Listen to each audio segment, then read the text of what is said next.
Hi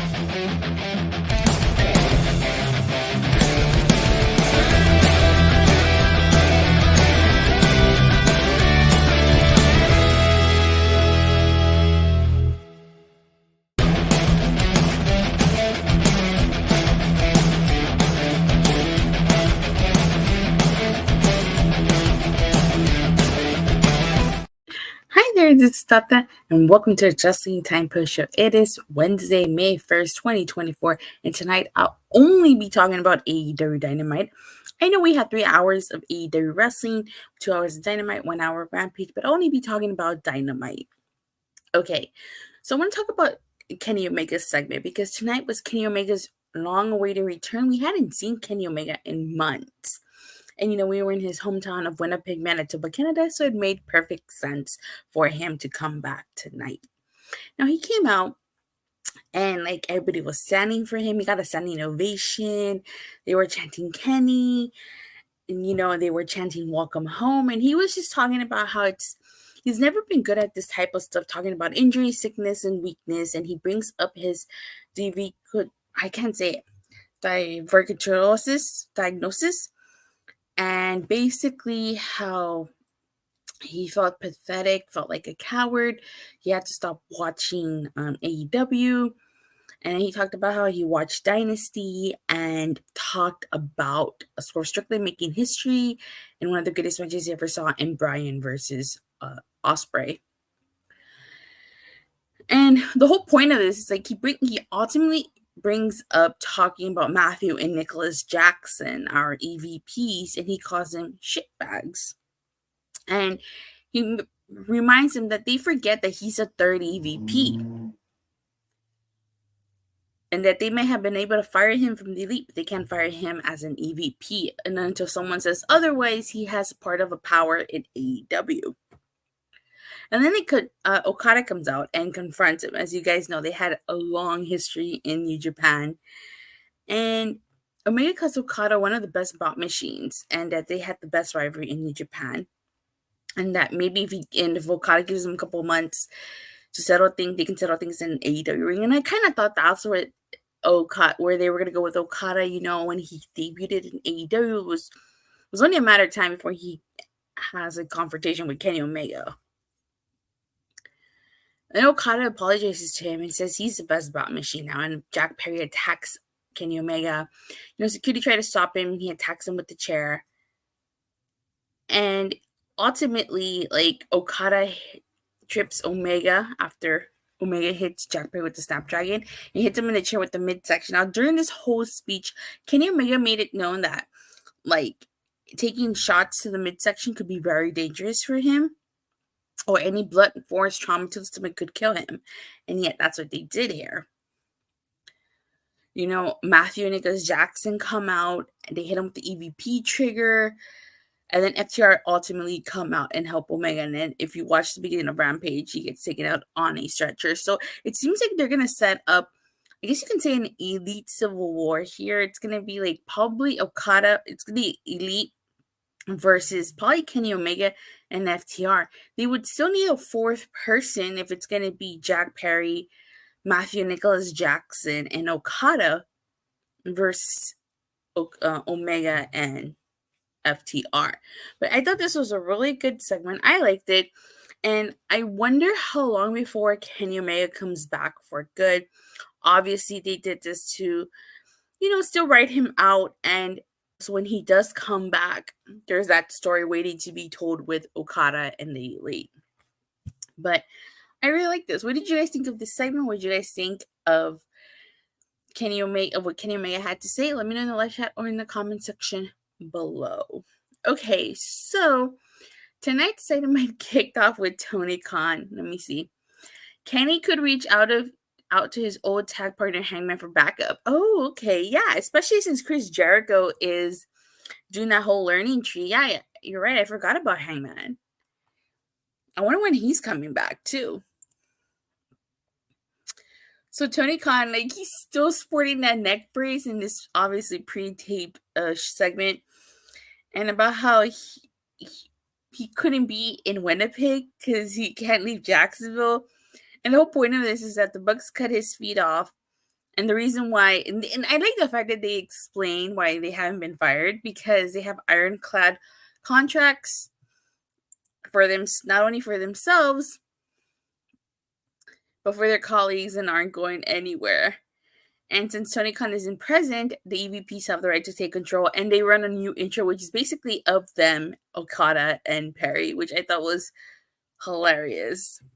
So they're really playing up these heel roles very nicely. And I thought it was an interesting way to start AEW Dynamite. So Swerve Strickland goes out there and talks about how he had 3 matches in 3 different shows in 1 week. And he calls Matthew and Nicholas a selfish EVPs, and it was a bitch move to what they did to Tony Khan. And he talks about how he doesn't know who his opponent's going to be at Double or Nothing. Now, the Bucks appear on the Titantron, congratulate him, and they troll Canada by saying that one of the best Canadian pro wrestlers, who hasn't been around in a while and is a former world champion, that describes Kenny Omega, a Canadian pro wrestler, hasn't been around in a while, and he's a former world champion. But it turns out it's none other than Christian Cage.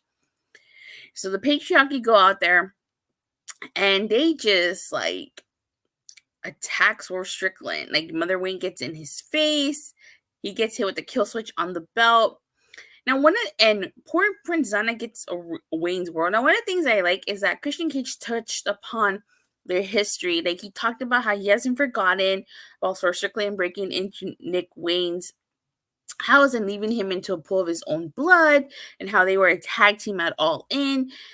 And it was a match that Swerve Strickland lost and embarrassed him, and about how he's been waiting for the right moment to make Swerve Strickland pay for those mistakes. So I really like the fact that they brought up their history.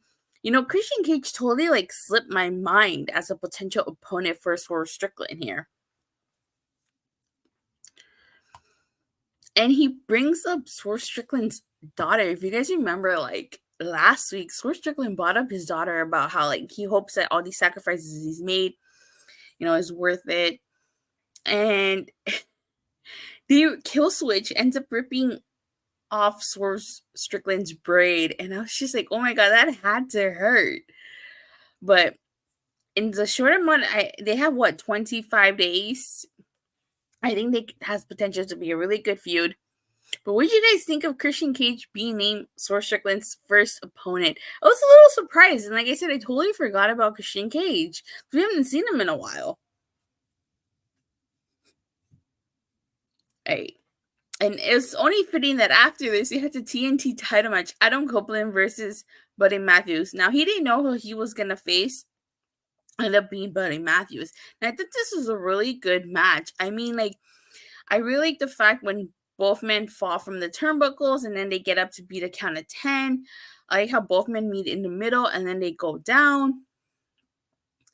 This was a really great match. Adam Copeland went after that spear to Buddy Matthews, and at the end, he tried to hit Buddy Matthews with that chair, but the lights went out. Malachi Black appeared, and it seemed like they were encouraging Adam Copeland to hit Buddy Matthews with that concerto, but the lights went out again before he could do it, and Malachi Black and Buddy Matthews disappear. And as we find out, it's going to be Adam Copeland versus Brody King.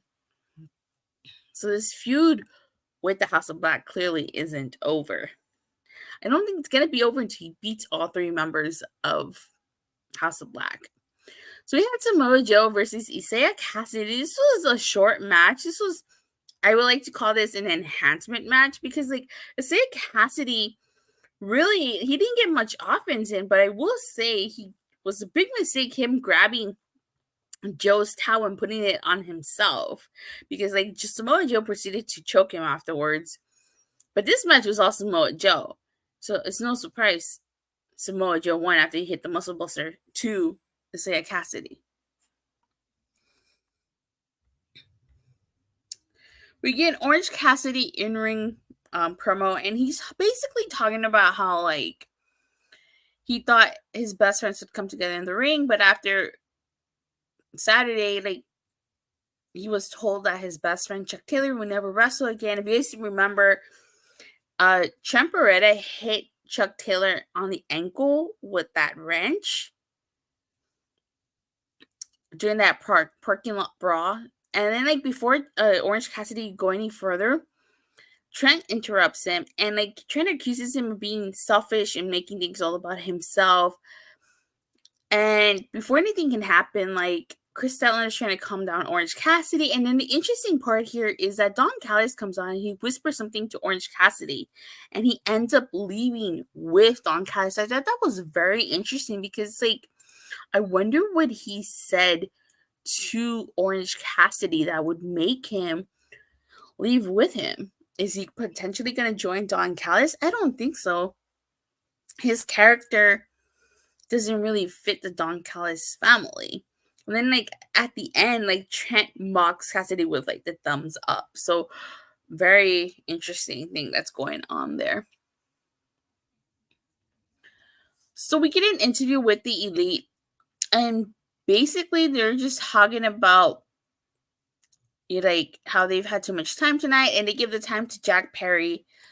And Jack Perry just says that he meant what he said. And thanks Tony Khan. And then they are entering a new era under the Elite. We get the FTW title match, the Learning Tree, Chris Jericho versus Katsuyori Shibata. Now, I thought this was a fun little match here. I really like the fact that there is this one spot where Chris Jericho brought out a bag, and usually that means thumbtacks. I really like the fact that instead of being thumbtacks, it was hockey pucks. And Chris Jericho's dad was in attendance. And there was this one spot where, like, Shibata was, like, doing the figure four. And Chris Jericho threw a hockey puck at him, which I thought was so hilarious. Another hilarious spot in this match was when Chris Jericho put the trash can on top of Shibata and then hit him with that kendo stick. Or I even liked when they both sat down crisscross from each other and they were hitting each other with kendo sticks. Like, Shibata accidentally got Jericho in the ear, which I thought was so hilarious. And then Big Bill comes out, and thanks to Big Bill, who gives Shibata a big boot and a chokeslam through the table, the Learning Tree, Chris Jericho, wins this match. Now, like I mentioned last week, it's funny that it was Big Bill because Big Bill does have experience with learning trees. I mean, back when he was in TNA as W. Morrissey, he had a whole feud with Brian Myers, who at that time was doing the most professional learning tree. And it consisted of Sam Beal, Manny Lemons, VSK, Ziggy Dice, and W. Morrissey even had an 8-on-1 handicap match against the Learning Tree, which I thought was so hilarious. So if we have, I hope we get, like, some type of homage to that, because I think it would be so hilarious if we get something similar. That's why I was laughing last week when Big Bill decided to join Chris Jericho, because I was like, he has experience with learning trees. So Willow Nightingale gets interviewed, and she's talking about how, like, she's gonna massacre Sky Blue, especially with her title on the line. And, Chris Statlander apologizes for what she did last week. So if you guys remember, like, last week as Mercedes Moné was trying to leave, Chris Statlander grabbed her, and she ended up slapping Willow Nightingale because she thought it was Willow, but it really was Chris Statlander. So that's why Chris Statlander was apologizing for this. And then Alex Stokely Hathaway saying that he can't complain to Tony Khan, can't complain to anybody. Complains why the Young Bucks didn't wait till after payday to attack Tony Khan. And Will Washington hands Renee a phone and basically saying that in the main event of Rampage, the Manitoba Massacre match, Stokely and Chris Statlander are banned from ringside, and if they interfere, Willow will be stripped of the title. So I'm still waiting for Chris Statlander to turn heel here. So you get Claudio Castagnoli versus Brian Cage. This was surprisingly a good match. Brian Cage looked like he was the Wolverine out there. All he was missing was the claws.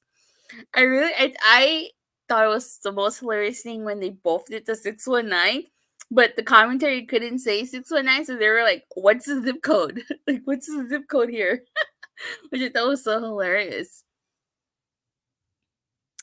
That finisher, like the giant swing to the sharpshooter, like I'm really surprised Brian Cage tapped out here. Like, Claudio Castagnoli won by submission. So I was really surprised by that because I did not expect Brian Cage to tap out at all. We get a quick Rocky Romero interview, and he's basically talking about how he doesn't want any part of the rivalry between best friends and Orange Cassidy, and about like how he's tearing apart because his friends are falling apart. He's basically just gonna do his own thing now, and he challenges Kyle O'Reilly to a match on Rampage.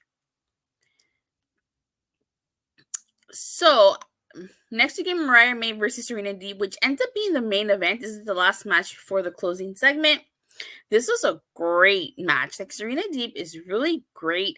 I would pay whatever Tony Khan wants me to pay, and I've said this before, to give me Serena Deeb versus Deonna Purrazzo in a 30-minute Iron Woman match. I want to see that match. That is one of my dream matches, and I will pay Tony Khan whatever amount of money he wants to give me that match. I want to see that match.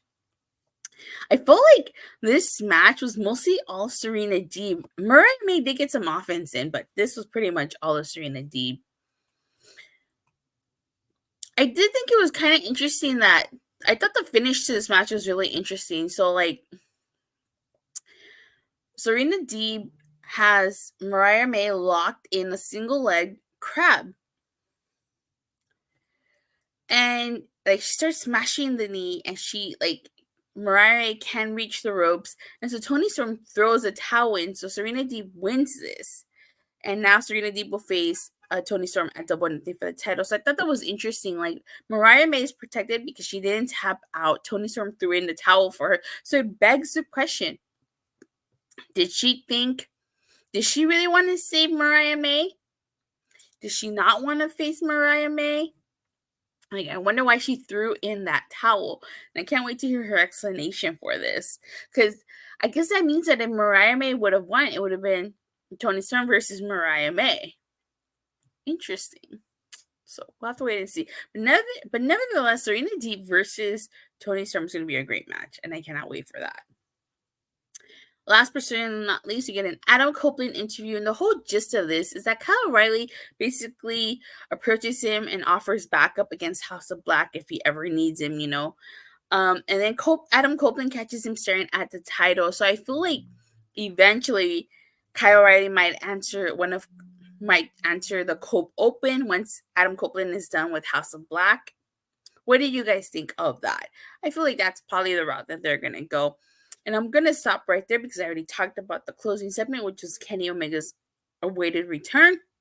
So, overall, I thought this was a decent episode of Dynamite. I thought I liked it a lot better than I did last week. There were a couple things I didn't like. I wasn't a huge fan of Samoa Joe versus Isiah Cassidy. So, that was pretty much it. But aside from that, I pretty much enjoyed the show. I thought it was overall, on a scale from a 1 to a Sean Spears perfect 10, I thought this was an 8 out of 10 Dynamite. Decent show. Much better than last week, that's for sure. All right, as far as tomorrow is concerned, tomorrow I'm going to be very busy.